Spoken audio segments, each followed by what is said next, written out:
All right, folks. So Putin here comes out and basically says that Obama created ISIS. Um, this is what I'm getting. I'm at about a minute. I'm gonna put it at about a minute 54 and let it play out. Actually, I'm gonna back it up to about a minute and 44, just so I can.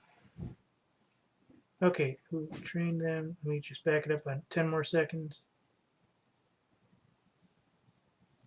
1 sec. Okay, here we go. So another threat President Obama mentioned was ISIS. And I will put this. Одной из угроз это ИГИЛ. Ну а кто Well, who on earth armed them? помогал вооружать людей, Who armed the которые Syrians that were в fighting Сирии with боролись Assad? с Асадом-то? Кто Who created the necessary political, informational climate that facilitated the situation? Who pushed the delivery of the arms into the area? А вы чего? Do you really not Разве не understand who is понимаете, кто fighting in там Syria? воюет? Там воюют наемники. They're В основном. mercenaries mostly. Вы знаете, что там платят деньги? Do you understand they are paid money? И они воюют там, где платят Mercenaries больше. fight for whichever side pays more. Вот они вооружились, им платят. So they arm them, pay them a certain amount. Мне даже I even know what суммы, these amounts которые им are. платят. Они там воюют уже с оружием, So they всё, никуда fight. не отнимешь. They have arms. Выяснилось, Hang on. Back up one more time. One more second. что им платят. Они там воюют уже с So they fight. They have the arms.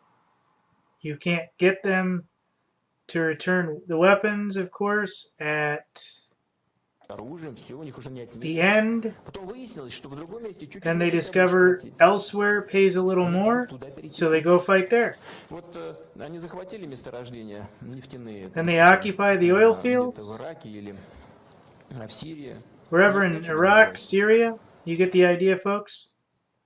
У них эту нефть покупают. They start extracting oil, and the oil purchased by someone. Продают. Почему санкции не накладывают на всех, кто это делает? Where are the sanctions on these parties purchasing the oil? So I'm going to stop it right about there. So that's at about 2 minutes 56.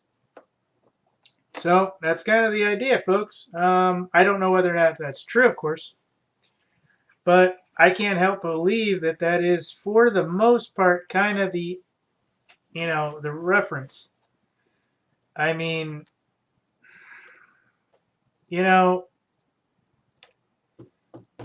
to us in America and Canada and Germany and Russia, it's kind of one of those things where you go, that's ridiculous. You serve your time and you're done. Well, over in Eastern Europe, folks, you got to remember, technically Yugoslavia and the former states made up of Yugoslavia, Serbia, whatever it was, all the others. Those guys are still fighting like crazy. They're still fighting in Ireland, for crying out loud. They have a Northern Ireland, for crying out loud. I think that's what it's called.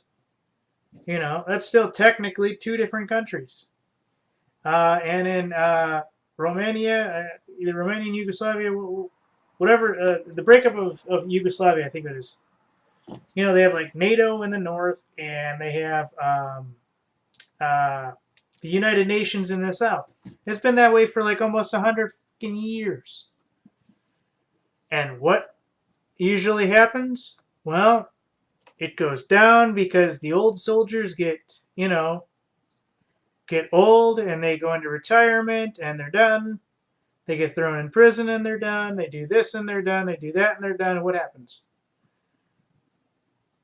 Another generation comes up and they hear stories of grandfather and grandmother and everything else. And what happens? Just like in Ukraine, just like in Syria, in the Middle East, this regime killed grandpa, that regime killed uncle, that regime killed,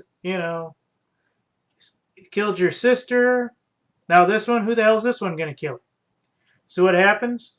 Somebody like Soros or others come in and they take a little conflict and they expand it. And they say, okay, we will give you trained commanders from our militaries. They bring in Russia, they bring in whoever. And they make a separatist group.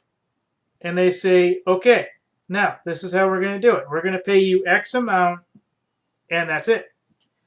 Well, they do it for a little while, and then they go somewhere else.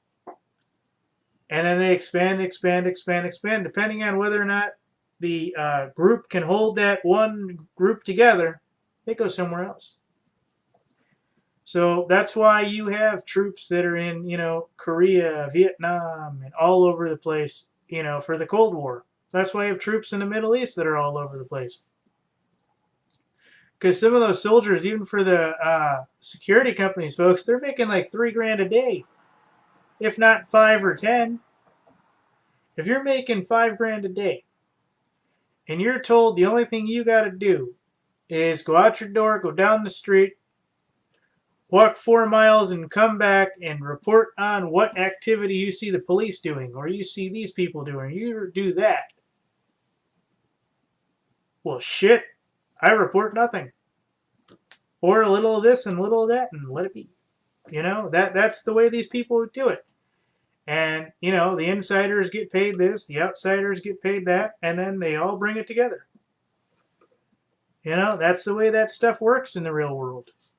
And when it's brought in, it explodes because, everybody brings their teams and their groups, and then they mash it together and they have a separatist army. I know I'm screwing that up like crazy, but you get the idea. So that's that.